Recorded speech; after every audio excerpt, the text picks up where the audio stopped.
денес во рамки на неделата на гордоста, покрај сите останати активности, дебати, разговори, предавања, дури и протестни обраќања пред владата, обвинителството и МРТВ, имаме и лесбиски пикник и тоа е единствениот настан кој доби напад на интернет настанот на Facebook, невидено насилство, узурпирање на тој простор таму каде што се обидуваме да промовираме некои феминистички вредности и повикување на закани и повикување на директно насилство врз нас.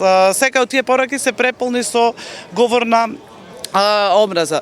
За целата недела на гордоста ние пријавивме во полиција и представниците на полициски сили се горе-долу присутни на сите настани. За овој конкретно настан дополнително ги информиравме дека имаме закани и повикување на насилство. Претпоставувам дека ќе дојдат во поголем број, дека ќе успеат, ако дојде до насилство, да не заштитат, за разлика од почетокот на неделата на гордоста пред 2 години, кога исто така ги информиравме, а не успеа да не заштитат и бевме жртви.